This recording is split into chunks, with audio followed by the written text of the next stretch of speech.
Hello all, welcome to బండి let's talk. ఈరోజు ఏంటంటే కన్నా దాదాపు 2 రోజులు అనుకుంటాను, నిన్న పొద్దు నుంచో మొన్న పొద్దు నుంచో దాదాపు చాలా సివియర్గా వైరల్ అవుతున్న న్యూస్ ఏంటంటే ఈయన ఎవరో రేపిస్ట్ జానీ అంట. జానీ మాస్టర్ అంటే ఈయన ఎవరో సినిమా ఇండస్ట్రీకి సంబంధించిన కొరియోగ్రాఫర్. ఈయన స్టోరీ అంట చూస్తూ ఉన్నాను నేను. దాదాపు నాకు టైం లేక ఈ 2 రోజుల నుంచి వీడియో చేయట్లేదు. ఏంటంటే ఈ మొత్తం స్టోరీ అంతా చూశాను నేను, ఈ మొత్తం కథ అంతా. ఈయన జానీ మాస్టర్, ఈయన పేరు జానీ మాస్టర్ అంట. ఈయన కొరియోగ్రాఫర్ అంట. ఈయన ఎవరో డ్యాన్స్ నేర్పిస్తాడంట. ఈయన సినిమా ఇండస్ట్రీకి సంబంధించి డ్యాన్స్ నేర్పిస్తూ ఉంటాడంట. ఈయన ఎవరో కొరియోగ్రాఫర్ అంట. ఈయన ఈయన చేసిన కథ ఏంటంటే, ఒక డి ప్రోగ్రాంలో ఒక ఆర్టిస్ట్, ఒక చైల్డ్ ఆర్టిస్ట్గా వచ్చినటువంటి ఒక లేడీ, అప్పటికే తనకి 14 ఏళ్ళు 15 ఏళ్ళు వయసున్న ఒక గర్ల్ అని చెప్పాలి, లేడీ అని కూడా కాదు, గర్ల్. 14 ఏళ్ళు 15 ఏళ్ళ వయసు ఉన్నప్పుడు తను డి ప్రోగ్రాంలో తన పర్ఫార్మెన్స్ బాగుండి, తనకు మంచి స్కిల్స్ ఉండి, డ్యాన్స్ స్కిల్స్ ఉండి, తను డ్యాన్స్లో రాణించి వచ్చినప్పుడు దరిద్రానికో ఏమో తెలియదు కానీ ఆ పాప ఈ జానీ మాస్టర్ అనే కళ్ళల్లో పడినట్టు తెలుస్తూ ఉంది చూస్తూ ఉంటే పరిస్థితి అంతా. దాదాపు తనకి 15 ఏళ్ళు 16 ఏళ్ళ వయసు ఉన్నప్పుడు తన డ్యాన్స్ టీంలో జాయిన్ అవ్వమని చెప్పేసి ఈ జానీ మాస్టర్ అనేటోడు అడిగాడంట. తను మొత్తానికి జాయిన్ అయ్యింది, ఈ టీంలో జాయిన్ అయితే. ఈ జాయిన్ అయినప్పటి నుంచి తను స్టెప్ బై స్టెప్ తనకున్న స్కిల్స్ కానీ తనకున్న నేచర్ ద్వారా కానీ తను ఎదుగుతూ వచ్చింది ఈ సినీ ఇండస్ట్రీలో. తను ఇప్పటికైతే ప్రస్తుతానికైతే జూనియర్ కొరియోగ్రాఫర్గా సినీ ఇండస్ట్రీస్లో పనిచేస్తూ ఉన్నట్టు తెలుస్తూ ఉంది. కాకపోతే ఈ లఫ్ట్ చేసిన పని ఏంటంటే, ఈ జానీ మాస్టర్ అనేటోడు, వీని మాస్టర్ కూడా అనకూడదు, పూనం కౌర్ చెప్పినట్టు. పూనం కౌర్ ఏం చెప్తాడంటే ఈయన రేపిస్ట్ జానీ అనాలంట. ఈ రేపిస్ట్ జానీ అనేటోడు ఏం చేశాడంటే, దాదాపు తనకి 2017-18 ఆ సమయంలో పరిచయం అయినప్పటి నుంచి, తనకి 16 ఏళ్ళ వయసు ఉన్నప్పటి నుంచి ఇప్పటికి దాదాపు 22 ఏళ్ళ వయసు, ఆల్మోస్ట్ దాదాపు 5 ఏళ్ళ ప్రయాణం. 5 ఏళ్ళ నుంచి తనని చిత్ర హింసలు పెడతా ఉన్నాయి కానీ తను ఎవరికి చెప్పుకోలేని పరిస్థితుల్లో కానీ కెరియర్ ఏమన్నా డ్యామేజ్ అవుతుందేమోనని మొత్తానికి ఎక్కడ తను భయపడిందో ఏంటో తెలియదు కానీ మొత్తానికి దాదాపు 5 ఏళ్ళు నరకయాతన అనుభవించినట్టు ఉంది చూస్తూ ఉంటే. తను అనుభవించిందా ఏంటి పరిస్థితి, ఈ మొత్తం దీని వెనకాల ఏం జరిగింది, వీళ్ళిద్దరి మధ్య ఎలాంటి పరిస్థితుల మధ్య వీళ్ళు 5 ఏళ్ళు నట్టుకుంటూ వచ్చిందన్నది ఈ పాప మనకు తెలియదు. ఈ పరిస్థితి ఈ మొత్తం జీరో ఎఫ్ఐఆర్ చూస్తే కనుక, అంటే zero FIR first information report ఎప్పుడైతే వీళ్ళు చూశారో తర్వాత ఈ జీరో ఎఫ్ఐఆర్లో ఫస్ట్ ఇన్వెస్టిగేషన్ రిపోర్ట్లో వచ్చేసి తను జీరో ఎఫ్ఐఆర్లో ఆల్మోస్ట్ 3-4 కేసెస్ మీద తన మీద కేసు పెట్టినట్టు తెలుస్తూ ఉంది. ఎవరైతే ఈ గర్ల్ ఎవరైతే ఉన్నారో, ఎవరైతే విక్టిమ్ ఉన్నారో వాళ్ళు చూస్తే ఎంత దారుణమైన సెక్షన్స్ అంటే అంత దారుణమైన సెక్షన్స్. తన ఇంటి దగ్గరికి వెళ్ళి కూడా తనని అసల్ట్ చేసినట్టు, తన సెక్సువల్ అబ్యూజ్ చేసినట్టు, సెక్సువల్గా అటాక్ చేసినట్టు, కొన్ని దాదాపు అవుట్డోర్ షూటింగ్స్ తీసుకెళ్ళి తనని చెన్నై కానీ, ముంబై కానీ, హైదరాబాద్ కానీ అవుట్డోర్ షూటింగ్స్కి తీసుకెళ్ళి, అవుట్డోర్ షూటింగ్స్కి వెళ్ళినప్పుడు వీళ్ళకి స్పెషల్గా క్యారవాన్స్ ఇస్తారు కాబట్టి ఆ క్యారవాన్లో తను ఆఫ్టర్నూన్ టైమ్స్లో కానీ నైట్ టైమ్స్లో కానీ తను ఒకటే ఉంటుంది కాబట్టి ఆ క్యారవాన్లకి వెళ్ళి తనతో సెక్సువల్గా పార్టిసిపేట్ చేయమని చెప్పేసి తనని అబ్యూజ్ చేస్తే, తనను రిస్ట్రిక్ట్ చేసినప్పుడు తన తల తీసుకొని తను అద్దాలకేసి కొట్టడం కానీ, తను తన్నడం కానీ, ఇంత దారుణమైన పరిస్థితుల మధ్య తను నెట్టుకుంటూ వస్తున్నట్టు తను చెప్తా ఉంది.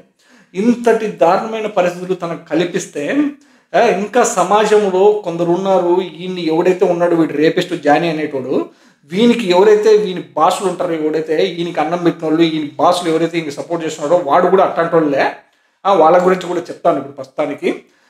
కనీసము వాడు 14 లేచిన నుంచి పబ్లిక్ ప్రెస్ కాన్ఫరెన్స్ పెట్టేసి లేదంటే క్యాంపెయిన్లు చేసేటప్పుడంతా ఏం చెప్తా ఉన్నాడంటే, చట్టమేమో బలవంతులకి బలహీనంగా పనిచేస్తుంది, బలహీనులకి బలవంతంగా పనిచేస్తుంది అని చెప్పేసి అంత ఏందేందో పీకుతాండి. ఆయన ఇట్లా మెడ కింద చేతులు పెట్టుకుని రుద్దేది, తలకాయలో చేయి పెట్టుకుని రుద్దేది, అంత యాంగిల్ చేస్తూ ఉండి ఆయన మామూలు హెచ్చలు చేసేటోడు కాదురా బాయ్. ఇప్పుడు నువ్వు చెప్పురా ఈడియట్, నాకు అర్థం కాదు.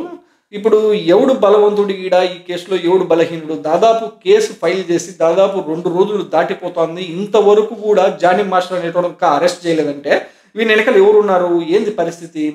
నాకు అర్థం కాదు. దానికి అరెస్ట్ చేయలే? ఏమన్నా కంట్రీ వదిలేసి వెళ్ళిపోయాడా? కంట్రీ వదిలేసి వెళ్ళిపోయినప్పుడు మీరంతా ఏం పెరుగుతున్నారు కేసు ఫైల్ అయినప్పుడు? కనీసం కాసితన్న సిగ్గు లజ్జ ఉండాలి కదా మీకు. ఏ మాత్రం కూడా లేకోకుండా మళ్ళీ వీళ్ళు వీని వెనకాల ఎవరైతే సపోర్ట్ చేస్తూ ఉంటారో ఈ సినిమా ఇండస్ట్రీ వాళ్ళకు, వీరికి అసలు సిగ్గు లజ్జ లేదు అసలు నాకు తెలిసినంత వరకు. వీడు ఎవరైతే ఏ పార్టీకి అయితే సపోర్ట్ చేస్తున్నాడో వీడు సపోర్ట్ చేసే పార్టీ వచ్చేసి వీడి ఇంతవరకు పార్టీలో క్రియాశీలకంగా ఉన్నటువంటి వ్యక్తి ఏ పార్టీకి సంబంధించినాడు అంటే వీడు వచ్చేసి జేఎస్పీకి సంబంధించినాడు, జనసేన పార్టీకి సంబంధించినాడు.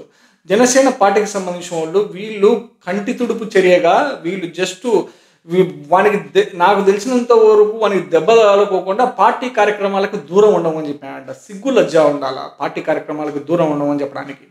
అరే భయ్, వాడు దాదాపు రేపు చేసినారా అని చెప్పేసి తను క్లియర్గా చెప్తా ఉంటే కనీసం ఒక మాట కూడా మాట్లాడుకోకుండా, ఒక ప్రెస్ కాన్ఫరెన్స్ పెట్టుకోకుండా, ఒక ప్రైమ్ డిబేట్ పెట్టుకోకుండా నువ్వు చెప్పాలి కదరా భయ్. నువ్వు చెప్తా ఉంటావు కదా ఎప్పుడు బలహీనులకి బలంగా పనిచేస్తుంది చట్టము, బలవంతులకి బలహీనంగా పనిచేస్తుందని. మరి ఇప్పుడు ఎవడు ఇక్కడ ఎందుకు చట్టం బలహీనంగా పనిచేస్తుంది? నువ్వే కదా ఈ స్టేట్కి డిప్యూటీ చీఫ్ మినిస్టరు, నువ్వు పెరగచ్చు కదా వచ్చి ఏదైనా పెరికేది ఉంటే. ఒక మీడియాకి అడ్రస్ చేయొచ్చు కదా నువ్వు. దానికి సైలెంట్గా కూర్చున్నావు? దానికి మెడల్ రుద్దట్లే నువ్వు? దానికి తలకాయలు చేయి పెట్టుకోకుండా కూర్చున్నావు? యాడున్నావు నువ్వు అసలు? ఎందుకు మీడియాకి రావట్లేదు నువ్వు? నువ్వు చేస్తే సంసారం, వేరే వాళ్ళు చేస్తే వ్యభిచారమా? ఇంతకుముందు ఆంతరికి వస్తుంటుంది కదా గవర్నమెంట్ మీదకి. ఇప్పుడు వచ్చి చెప్పు, ఇప్పుడు గవర్నమెంట్లో ఉన్నావు కదా, ఇప్పుడు నువ్వు పెరుగు ఎంతవరకు పెరుగుతావు? మరి చట్టం నీ చేతిలోనే ఉంది కదా. చట్టం ఎంత బలహీనంగా పనిచేయాలో అంత బలహీనంగా పని చేయించు. క్రైమ్ చేశాడని చెప్పి చెప్తా ఉంది కదా తను, విక్టిమ్ చెప్తా ఉంది కదా. నువ్వు ఏం చేస్తున్నావు? నాకు అర్థం కాదు. ఇప్పుడు కొత్తగా ఏంటంటే ఇప్పుడు మా అసోసియేషన్ ఒకటి ఉంటుంది సినిమా ఇండస్ట్రీకి సంబంధించి, మూవీ ఆర్టిస్ట్ అసోసియేషన్. వాళ్ళు వచ్చేసి ఒక ప్రెస్ కాన్ఫరెన్స్ పెట్టేసి వాళ్ళు విక్టిమ్ సైడ్ నిలబడినట్టు తెలుస్తూ ఉంది. ఓకే, మీరు విక్టిమ్ సైడ్ నిలబడినారు, మాకు ఎలాంటి ప్రాబ్లం లేదు. మీరు విక్టిమ్ సైడ్ నిలబడినందుకు మీకు అందరికీ ధన్యవాదాలు, కృతజ్ఞతలు. మీరు జానీ మాస్టర్ అనేటువంటి వాడిని ఏదో డ్యాన్స్కి సంబంధించిన గ్రూప్ నుంచి ఏదో తీసేసినారని చెప్పేసి న్యూస్ వస్తున్నాయి, దానికి కూడా మీకు ఈ కృతజ్ఞతలు. అంతవరకు బాగానే ఉంది. అంతేనా? మీరు అంతకుమించి ఇంకేం చేయరా? నాకు అర్థం కాదు. అరే అట్లీస్ట్ వీని వెనకాల ఎవరెవరు ఉన్నారు, ఏంది పరిస్థితి, ఏదానికి చేపించాడు, ఎందుకు 4-5 ఏళ్ళ నుంచి టార్చర్ చేస్తూ ఉంటే అంత ఇన్ఫర్మేషన్ తను ఇచ్చినప్పుడు మీరేం చెప్పదలుచుకున్నారు ఇప్పుడు? ఇదంతా ఒక ఎత్తు అయితే దీంట్లో భాగంగానే పూనం కౌర్ అని చెప్పేసి ఒక లేడీ ఉంటుంది. ఈ పూనం కౌర్ అని చెప్పేసి ఒక లేడీ, ఒక యాక్టరస్, తను ఏం చెప్తుందంటే దాదాపు ఎప్పటి నుంచో చెప్తా ఉంది, ఈ మూవీ అసోసియేషన్ వచ్చేసి ఈ జానీ మాస్టర్ అనేటోడు చిన్న యాక్టర్ కాబట్టి పటాపటాన పరిగెత్తుకుంటూ వచ్చి వాడిని మావాడు కాదని చెప్పేసి మీరు చేతులు దులుపుకొని పోతున్నారు కదా, వాడిని బయటకు నెట్టేశారు, మొత్తానికి వాడిని వాడు చచ్చాడు. వాడు చేసిన యాగి మామూలు యాగి కాదు కదా. వాడు ఎంత యాగి చేశాడంటే పవన్ కళ్యాణ్ అనేటోడు ఇప్పుడు డిప్యూటీ చీఫ్ మినిస్టర్ అయినాడంట 2024లో, 2029లో సీఎం అవుతాడంట, 2034కి పిఎం అవుతాడంట. మరి ఇప్పుడు నువ్వేమవుతావురా బాయ్? నాకు అర్థం కాదు. నువ్వు ఏడున్నావురా నాయనా? నీ పరిస్థితి చూసుకో ఇప్పుడు ఎట్లుంటుందో నీ కథ. అంత యాగి అవసరం లేదు కదా. ఎందుకు అంత హెచ్చలేదు దానికి? అంత హెచ్చలు చేసేటప్పుడు మానంగా మర్యాదగా ఉండాలి కదా, కాసంత ఇది ఉండాలి కదా. ఇంత హెచ్చలు చేసినప్పుడు అంత హెచ్చలు ఏమన్నా అవసరమా?